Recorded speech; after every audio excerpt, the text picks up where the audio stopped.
ಹೇ ಗೌರಿ ನಾರಾಯಣಿ ನಮೋಸ್ತುತೆ.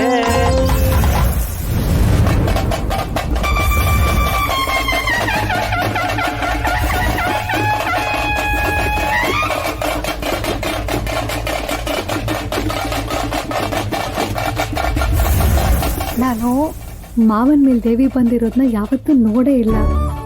ಇವತ್ತು ನೋಡೋ ಅವಕಾಶ ಸಿಗ್ತಿದೆ. ನಾನು ಎಷ್ಟು ಎಕ್ಸೈಟ್ ಆಗ್ತೀನಿ ಗೊತ್ತಾ. ಅದಕ್ಕೆ ಈ ದೃಶ್ಯ ನೋಡಕ್ಕೆ 2 ಕಣ್ಣು ಸಾಲಕ್ಕಿಲ್ಲ.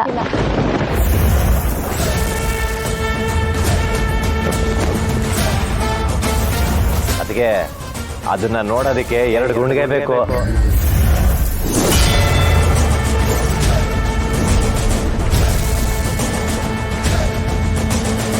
ಮೊದಲನೇ ಸಲ ನೋಡ್ತಾ ಇದ್ದೀರಾ, ಸ್ವಲ್ಪ ಭಯ ಆಗ್ಬೋದು.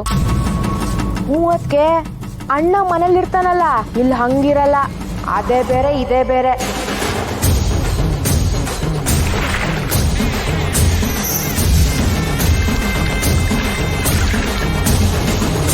ನೀವೆಲ್ಲ ಇಷ್ಟು ಹೇಳ್ತಿರೋದು ನೋಡಿದ್ರೆ ಯಾವಾಗ ಶುರು ಆಗುತ್ತಪ್ಪ ಅನ್ಸ್ತದೆ ನಂಗೆ. ಇನ್ನೇನು ಸ್ವಲ್ಪ ಹೊತ್ತು ಯಜಮಾನ್ರು ಬಂದ್ಬಿಟ್ರೆ ಆರತಿ ಮಾಡಿ ಕಾಯಿ ಒಡೆದು ಬಿಟ್ರೆ ಶುರುನೇ. ಯಜಮಾನ್ರು ಬಂದ್ರು.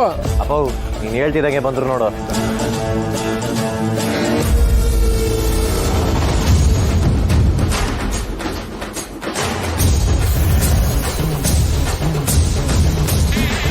ಚಿಕ್ಕಮ್ಮ, ಅಮ್ಮ ಬರ್ಲಿಲ್ವಾ? ಅಕ್ಕ ಶ್ರೀರಂಗಕ್ಕೆ ಹೋಗಿದ್ದಾಳೆ. ಅದೇ ನಿಂದು ಶಿವದ ಹರಕೆ ಇತ್ತಲ್ಲ, ಅದನ್ನ ತೀರ್ಸಕ್ ಹೋಗಿದ್ದಾಳೆ. ಅಯ್ಯೋ ಚಿಕ್ಕತ್ತೆ, ಅತ್ತೆ ಇವತ್ತೇ ಹೋಗ್ಬೇಕಿತ್ತ?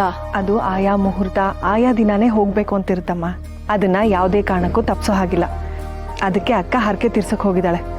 ಅಷ್ಟೇ ಅಲ್ಲ, ಅಕ್ಕ ಇನ್ನೂ ತುಂಬಾ ದೇವಸ್ಥಾನಗಳಲ್ಲಿ ಹರಕೆ ಹೊತ್ಕೊಂಡಿದ್ದಾಳೆ. ಚಿಕ್ಕಮ್ಮ, ಅಮ್ಮ ಬಂದಿದ್ರೆ ಇವತ್ತು ಮಾವನ ಮೇಲೆ ದೇವಿ ಬರೋದನ್ನ ನೋಡ್ಬೋದಿತ್ತ. ಜಾತ್ರೆಯಲ್ಲಿ ನೋಡ್ತಾಳೆ ಬಿಡಮ್ಮ.